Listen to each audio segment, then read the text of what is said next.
So 8,000 subscribers. I'm still hoping to hit 9K by August 8th, but even still, thank you for this immense milestone, guys. Last year we hit 4K on the day of the anniversary. This year, at the very least, we beat that record. And this time I decided to do something that you've all been asking for since the start of my channel. I can't tell you the number of requests I've gotten to look at something other than the Transformers, but I've always had to decline since, while yes, I do sometimes pick up non-Transformers figures here or there, I have never collected anything other than the Transformers. But there has been a line of figures that I've wanted to get into since back when I first started watching Vangelis all those years ago. And that's Acid Rain, which I have finally taken the plunge on, and it has quickly become one of my favorite toy collecting experiences of all time. So let's look at something that's finally not a Transformers. Or let's take a look at 4 somethings that aren't the Transformers. The first 4 figures I bought from this way too fun and all too expensive line. But I'm not complaining, and apologies in advance if this video turns out to be boring, uninformative, or weird. My format was not made for non-transforming figures. This is new territory to me. Now you may say, aren't these all basically the same thing as G.I. Joe? And to that I say, G.I. Joe never did anything for me. I don't know why, but the individual characters just put me off it. I say that being a massive Transformers fan. I don't know why, but I just find all of these being essentially faceless generic grunts so much more endearing. And for some reason, my lack of knowledge of the lore feels like a big plus to me, because I don't know how these characters are supposed to interact. So I just do what I want with them, and there's no stupid thought in the back of my mind, hey, this isn't right. Now that did come back to bite me a bit, because I bought all of these with the intent of them being from the same faction. Not being familiar with the line, I thought they were all from a group called the FAV. But now I realize that that's just what the company puts on all their toys, and it stands for Figure and Vehicle, despite the fact that most of their figures don't come with vehicles, and not all their vehicles come with figures. And normally, you wouldn't include "and" in an acronym. Hilariously, I actually think that none of these are from the same faction. And I ask you, can you, even now that I've clued you in, tell what faction any of these are from? Because the closest thing to an indication that I can find is in their packaging, which are all really cool. Each one comes in a gorgeous full artwork box that I actually display separately because they're so nice. But here's the problem. None of the information on the boxes is clear. For the 3 individual characters I bought, I have Viper, Aegis Rusher, which has a badge on the side of it that looks like an exploded United States and the word Naus. I have EOS Skirmisher with the number 303 on it, and a logo that looks like the Weyland-Yutani logo if it stood for Weyland-Outani. And then I have Abandon NCO, with a wolf head that has some wings and no text. And all of this just conflicts so much. Like with Viper Aegis Rusher. Viper seems like the name, Rusher seems like their class, and Aegis sounds like their faction, right? They are Viper, who is a Rusher from the Aegis army. Like, that sounds correct, but none of that gels with the Naus logo, so I thought maybe that Naus badge was actually a unit patch.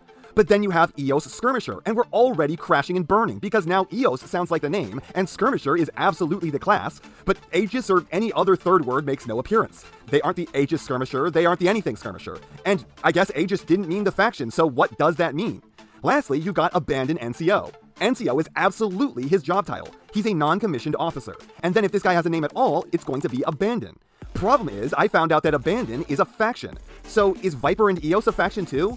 Seems like no, that's actually their names. And you may tell me to clear up all this confusion by just reading the website? Good idea, but it won't load for me. I don't know why.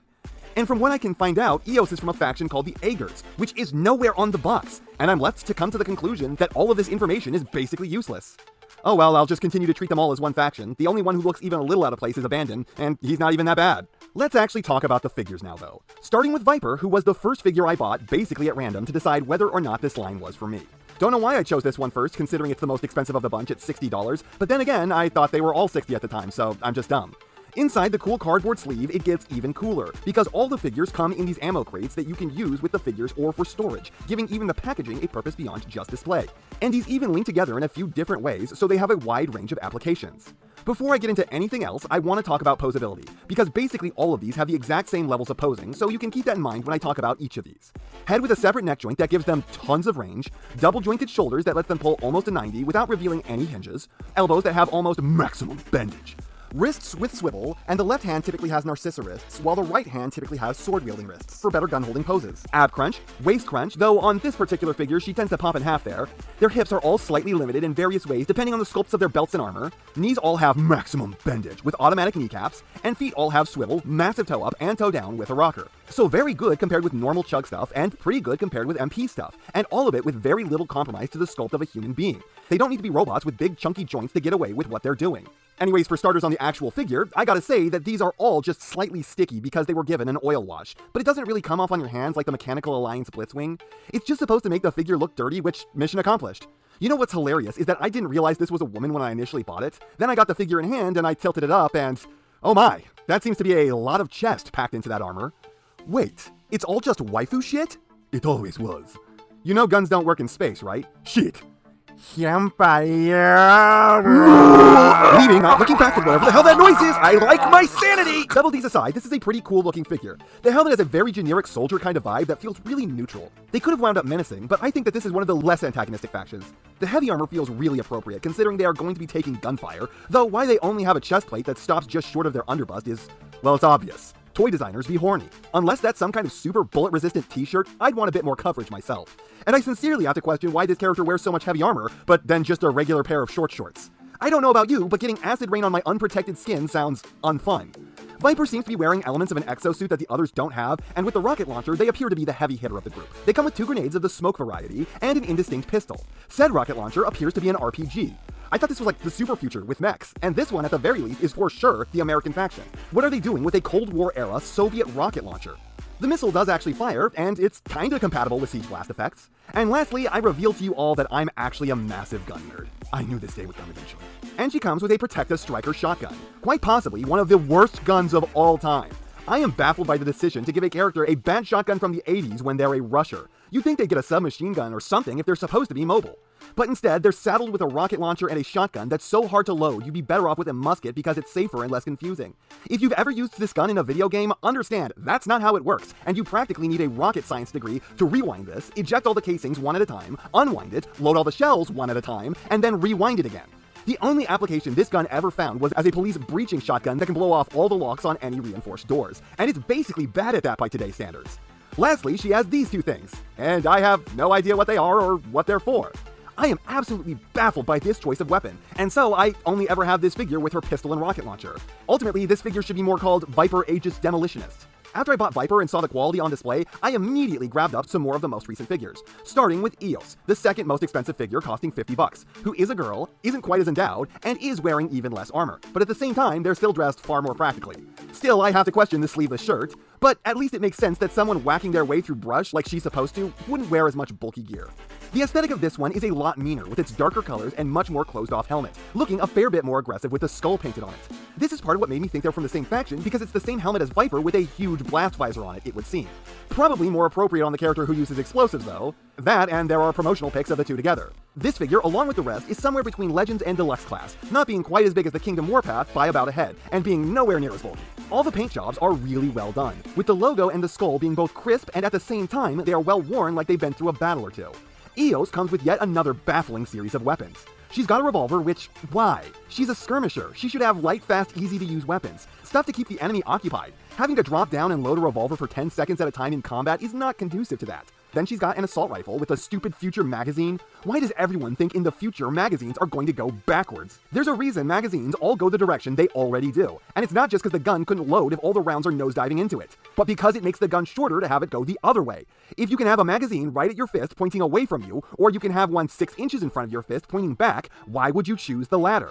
Lastly, she comes with another police shotgun, the Spaz 12. And look, ever since I was a little kid and I saw the first Jurassic Park movie, I have always wanted to own this gun. I'd never shoot it. I'd just sit there and starve to death as I went.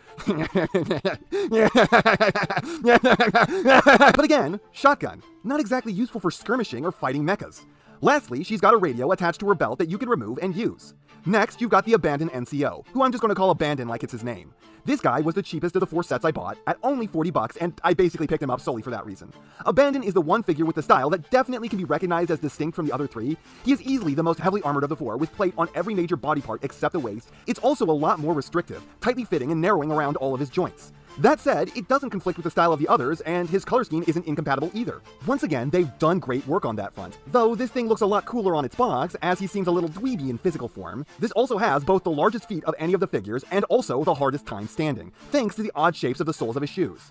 His mask is interesting in that the helmet comes off, revealing his gray hair that absolutely has a seam running through it. And I wish all these figures had this feature. It's pretty cool. He came with a second head in a more Stormtrooper-esque design that's a lot less neutral feeling than the head with the human scalp, and 2 submachine guns that I guess he's supposed to dual wield. Why do these have foregrips and scopes on them when he'll never use them while dual wielding? This is supposed to peg into his back, but that barely fits and it constantly gets squeezed out by the very hard rubber of the figure returning to shape. And don't worry, these may be rubber like the red figures, but these are 100 times more stiff than those pieces of shit. Don't be concerned about the Gumby experience of those things. Anyways, I just gave his second gun to our last figure, the Flak bike pilot and his Flak bike. These came as a set for 110, and they are easily my favorite of the whole group. This guy looks pretty cool, but he's a little weird with the gorilla long arms. Of all of them, he's the most generic looking with a fairly unassuming vibe. Love the World War II American soldier boots, and the weathering is the most apparent on this guy of all of them. I like how this guy feels like he has the most unglamorous job of the bunch, saddled with the most appropriate gear in the largest amounts, and no cool armor to show for it. He's just the driver. His head is also my favorite, carrying an innocent and gormless vibe, though his neck is the worst of them all, just being a blatant ball joint and not looking very natural for it. This guy's helmet comes off too, though you have to try very hard to not pop his head off, revealing yet another gas mask underneath. You can leave the helmet resting on top of his head for the double dorky motif. He comes with an indistinct sidearm, a folding entrenching tool mounted on his back very loosely, which he can use as a makeshift axe, and a radio that you can extend on a cord from a pouch on the rear of his shoulder. And that's it! Look, he's the chauffeur. He doesn't get any flashy weapons.